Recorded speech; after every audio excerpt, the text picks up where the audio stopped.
Hey everyone, my name is Jason Hart and I'm going to be reading through the book of Jonah with comments, starting with Jonah chapter 1. The book of Jonah is part of the biblical canon. It's found in the Old Testament. It's typically categorized with the minor prophets.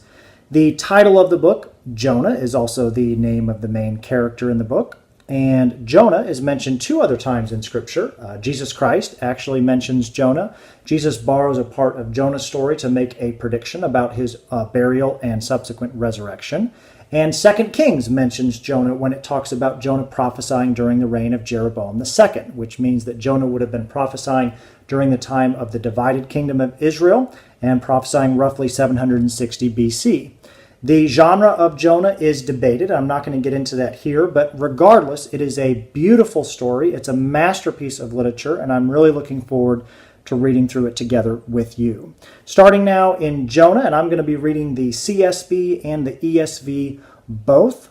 Chapter 1, verse 1.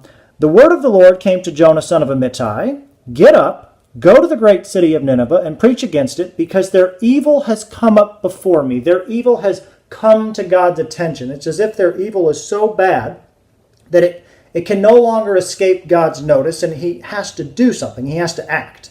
And before we go any further into this story, I just want to pause here and reflect on the incredible turn that this story is about to take, because in the opening verses, we're introduced to a wicked city that has come to the attention of God himself. And instinctively, it's not difficult to imagine that there are some terrible things in store for this city, whether that be hailfire and brimstone, or their walls collapsing, or an army coming against it, or whatever. But basically, it's bad news for this city. But I want to skip ahead and give you kind of a sneak peek of kind of the tilt-a-whirl that we're about to enter here in Jonah and show you how this chapter ends. Verse 17, and the Lord appointed a great fish to swallow up Jonah, and Jonah was in the belly of the fish 3 days and 3 nights. And so it's kind of like, what on earth has transpired here in this first chapter of Jonah that we start with a wicked city coming to the attention of God, and we end with a prophet of God in the belly of a great fish? And I say this to kind of introduce us to the theme and the purpose of Jonah, which is that the book of Jonah invites the reader to reflect on two things: the character of God and our own attitude towards the enemies of God. And all throughout the book of Jonah, we're going to be seeing things that happen that aren't what we would normally expect to have happen. Verse 3, Jonah got up to flee to Tarshish from the Lord's presence. He went down to Joppa and found a ship going to Tarshish. He paid the fare and went down in to go with them to Tarshish from the Lord's presence. And if you haven't figured it out, basically the only thing we have to know about Tarshish is that it's in the opposite direction of where Jonah was supposed to go. Verse 4, but the Lord hurled a great wind upon the sea, and there was a mighty tempest on the sea, so that the ship threatened to break up. And the idea there is that the storm is so bad that even the ship takes on a personality, and it's saying to itself, man, this is really bad. I'm seriously considering, or I'm contemplating if I need to throw in the towel and give up. Verse 5, then the mariners were afraid, and each cried out to his God, and they hurled the cargo that was in the ship into the sea to lighten it for them. So first we have God hurling the contents of the sea onto the ship, and now we have the sailors hurling the contents of the ship into the sea. But Jonah had gone down into the inner part of the ship and had laid down and was fast asleep. There's an interesting wordplay going on here with this word gone down. We've seen it twice before, up in verse 3. First, Jonah went down to Joppa, that's the same phrase, and then he went down into it, or he went down into the ship, same phrase. And then finally here in verse 5, he's gone down into the inner part of the ship. But the whole idea here is that with each going down, Jonah is getting closer and closer to death and further away from the presence of the Lord.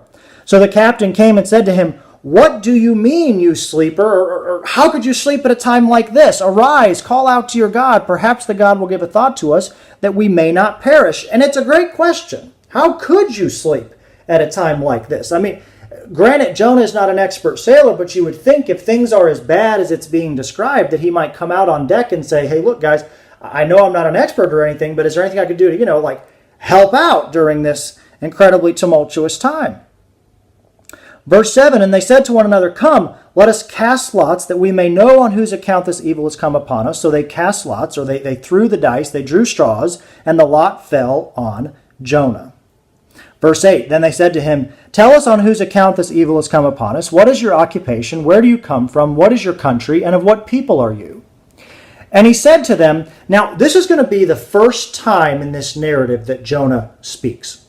It's the first recorded time that he says anything in the narrative. So this is a pivotal moment here in the text. And this is what Jonah says to their question. He says, verse 9, I am a Hebrew, and I fear the Lord, the God of heaven, who made the sea and the dry land. And this is an incredibly audacious claim from Jonah, that here he is fleeing from the Lord, presumably leaving Nineveh to be destroyed. He's putting the lives of these sailors at risk. He's sleeping when he should be helping, and he still has the audacity to claim that he fears God, and not only God, but the God who made the sea, the very sea that Jonah is fleeing and to in the sea.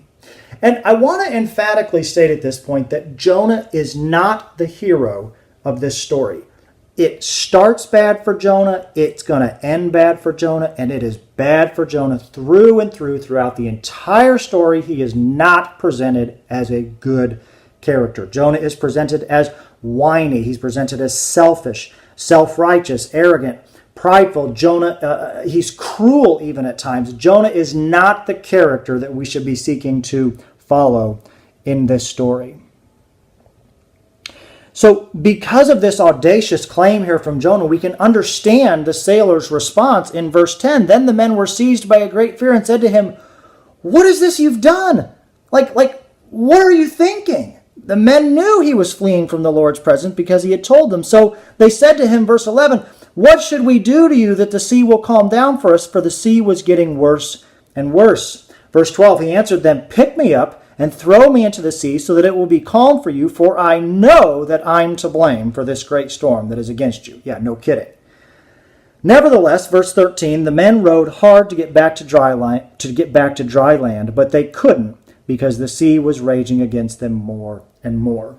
Notice the character of the sailors not willing to put Jonah's life at risk, at least not yet. They were doing everything that they could to get back to shore and save Jonah's life. Verse 14, therefore they called out to the Lord, O Lord, let us not perish for this man's life, and lay not on us innocent blood, for you, O Lord, have done as it pleased you. This is the first time in the text here that someone actually, it's recorded that someone prays to the true God, the God of heaven, the God who made the sea and the dry land. And it's a beautiful prayer. It's an incredibly genuine prayer of where they are acknowledging the sovereignty of God, and they're saying, you, O Lord, have done as it pleased you. Verse 15, so they picked up Jonah and hurled him into the sea, and the sea ceased from its raging. We have here the final hurling. We had the hurling of the sea onto the ship, and the hurling of the ship out into the sea, and now Jonah's hurled into the sea, and now verse 16 is just absolutely stunning. Then the men feared the Lord exceedingly, and they offered a sacrifice to the Lord and made vows. It's been interesting to trace this theme of fear throughout the chapter. First, the sailors were afraid of the storm. Then they were exceedingly afraid of the storm.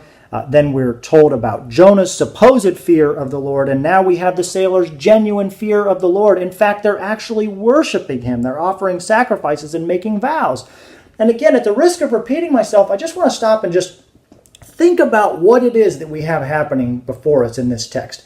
If you just took the raw data and you've got a storm at sea, you've got a ship, and on the ship you've got some pagan sailors and you've got a prophet of God, and somebody's overboard, and you realize it's the prophet of God that's overboard, and left on the ship are these pagan sailors who are actually worshiping God. And so you have here the prophet of God floundering in the water. Meanwhile, the sailors are worshiping God. It's just this total role reversal. It's just this surprise, if you will, about what is happening in this text. And now we get to the final verse, the verse I had read earlier, verse 17. And the Lord appointed a great fish to swallow up Jonah, and Jonah was in the belly of the fish 3 days and 3 nights. Is Jonah going to get out of the fish? And is Jonah going to ever get his act together? That's chapter 2.